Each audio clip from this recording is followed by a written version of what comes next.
What's up, guys? Ruben Tech back here today, delivering some more Waymo news for you.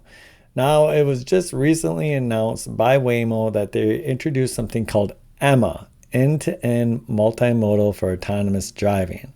Their EMMA's core idea is that it's built on a large language model, an LLM foundation. It takes raw camera data as input and translates various driving aspects like trajectories, object perception, and road graphs into a language-based representation. This allows Emma to understand and process driving information in a similar way to how humans understand language. The key strengths of it is that it's a unified approach. Emma handles multiple driving tasks within a single model, streamlining the autonomous driving process. It's a strong performance. It achieves state-of-the-art results in motion planning on the new scenes NUSCENES benchmark, which is a benchmark for autonomous vehicles, and competitive results on the Waymo Open Motion Dataset, WOMD for short. It's also very good at generalization. Emma can generalize to new driving scenarios and environments thanks to its language-based understanding. So how it works basically is that Emma uses prompts to generate different outputs for specific driving tasks. For example, it can generate a trajectory plan when given a prompt like plan a safe route to the destination. The significance of this is that Emma represents a significant step towards more robust and capable autonomous driving systems. Its ability to learn from vast amounts of data and generalize to new situations could lead to safer and more efficient self-driving cars. However, there are some caveats to this. And now this is really important because I brought up a few days ago, I was talking about this very shortly, and I mentioned that this is similar to Tesla's approach. Emma only uses the visual sensors. It does not use the LiDAR. It's completely as of right now, it's reliant only on the cameras. And it's also end-to-end AI, just like Tesla is. Okay, so when people say, oh, Google's only approaching it one way, well, of course they're not. Of course they're doing it multiple ways. But Tesla's taken a deployment for theirs of end-to-end, and Google is actually tackling the problem from many different facets. And so with one of the negative sides, and just to be clear, as far as I know, Tesla isn't using this approach, this LLM for end-to-end approach. But one of the negative aspects that Google saw for the LLM, was that there's a limited context window. So even though Emma boasts a 1,000,000 token context window, it can only process a limited number of image frames at a time. This can restrict its understanding of the evolving traffic situation, especially in a complex and dynamic environment. So imagine that you were in a snowstorm in Wisconsin, where I live, right? Where it's just snow everywhere. You might even have deer, crossing the road. Imagine that you have a very complicated scene like that, and then your 1,000,000 token window is obviously too small for that. Lack of 3D perception. Currently, Emma relies primarily on camera data. This is a huge limitation that Google found. I believe this is kind of a shot across the bow at Tesla, right?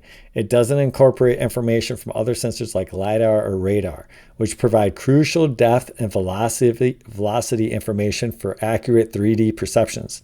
This could limit its ability to handle challenging scenarios such as those with poor visibility or complex object interactions. Also, it could lead to things like this, right? Where the Tesla just plows right through this freaking deer because it doesn't recognize it. This is Tesla full self-driving. This is the issue with the camera-based system that does not have depth and velocity. It does not have a point cloud. I will explain what a point cloud is later. Okay. They found, the scientists at Google found that having only cameras limits the ability to handle very challenging scenarios and scenarios with poor visibility or complex object interactions. Deer in the middle of the road, boom, gone, right? That's the issue with going camera only. Computational costs. LLMs are computationally expensive to train and deploy. Emma being built on a large language model likely requires significant computing resources, which could be a barrier to widespread adoption. Of course, I don't think this will be in the future, and Alphabet has, I guess you could say, infinite money, so this shouldn't be too big of a thing, but they did find this. And then, of course, there's a data bias. Like all machine learning models, Emma is susceptible to biases and the training data. Now, What does that mean? It means that they are only as good as the data they train on, and they develop biases just like humans. If the training data doesn't adequately represent the diversity of real-world driving scenarios, AMA could exhibit biased behavior, potentially leading to safety concerns. Okay, so Emma is a fascinating development, but it's not the only AI trick that Waymo has up their sleeve. As I mentioned before, they are looking at this from a complex blend of different AI approaches, and they each play a specific role. So let's talk about, and just in case you're wondering, here is the Emma paper. So you can go ahead and you can read through this. You can download it. I think it's right in here. There's a download. Oh yeah, right over here. It's a download PDF. Interesting paper, a little bit boring if you don't like this kind of stuff. I just summarized it for you though, basically. But we come over here and we'll see some of the other technologies that Google uses. And one of them is the streaming object detection for 3D point clouds. So this was a paper they released in 2020. Okay. So what Google does is they have deep learning for perception. Okay. And from that, I put Google DeepMind in, of course. And what that is, Waymo relies heavily on deep neural networks for tasks like object detection and classification, identifying and categorizing objects like cars, pedestrians, cyclists, and traffic lights, lane detection and tracking, accurately determining the vehicle's position within lanes and predicting lane changes, semantic segmentation, understanding the scene at a pixel level, labeling each pixel with its corresponding object class, road, sidewalk, building, etc. And then, of course, it has reinforcement learning, RL, for planning and control. RL allows the Waymo driver to learn optimal driving strategies through trial and error in simulated environments. This helps improve decision-making in complex situations, optimize actions like acceleration, braking, and steering. Then we have Bayesian networks for prediction. Waymo uses Bayesian networks to predict the future behavior of other road users, such as pedestrians crossing the street or vehicles changing lanes. This helps the system anticipate potential hazards and plan accordingly.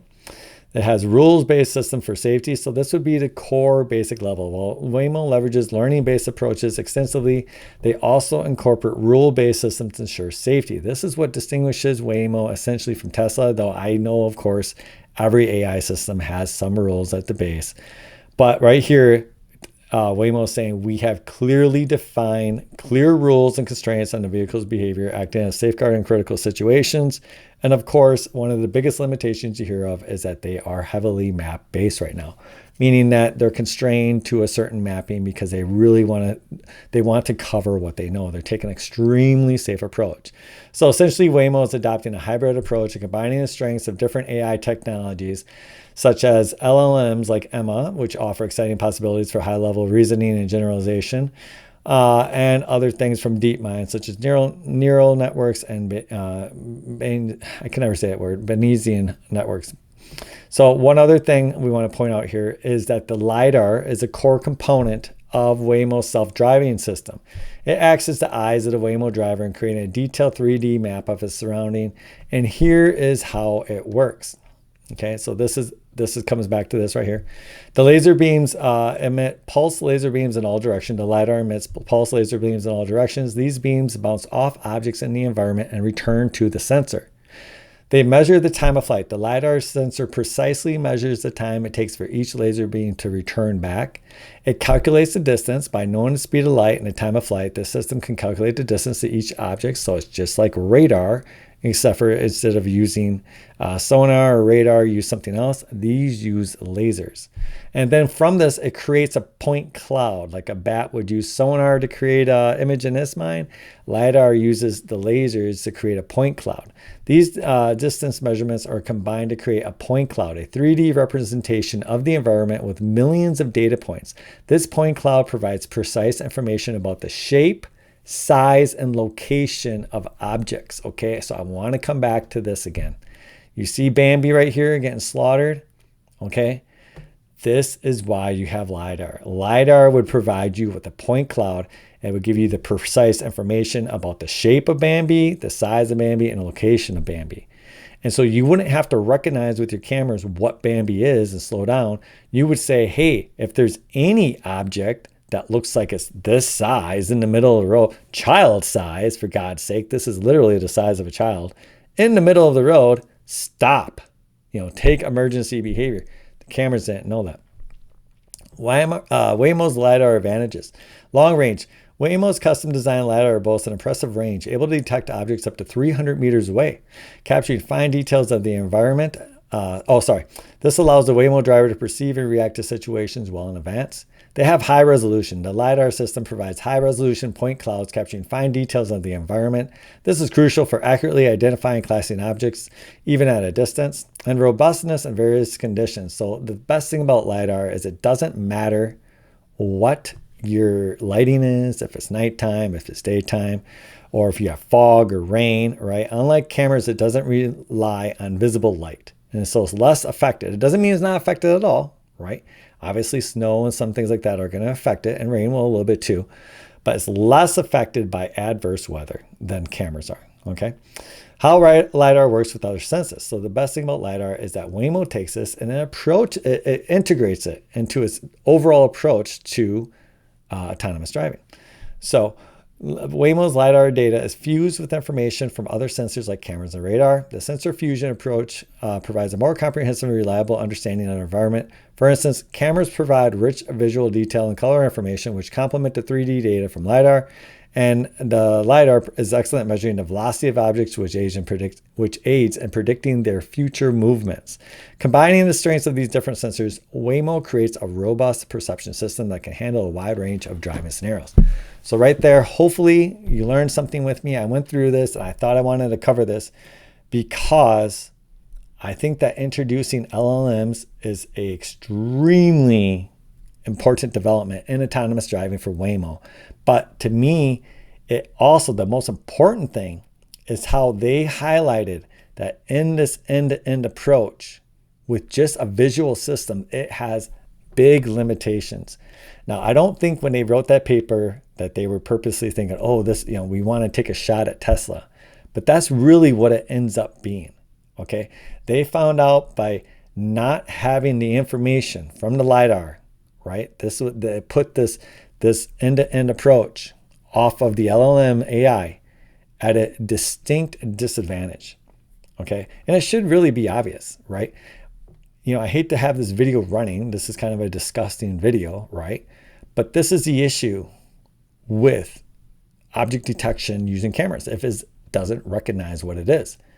Whereas with LiDAR, it knows the physicality of that object in the road. It doesn't have to recognize it visually. It physically knows where it is, the movement, the velocity, the size, the shape of this object because it draws it with this point cloud, okay? That is the advantage that Waymo has with its technology over everybody else right now. I shouldn't say over everybody else. Sorry, that's not true. Over Tesla. I should say everybody else because I think there's only one other camera in China, only one other camera-based approach that's in China. Otherwise, everybody else is using LiDAR.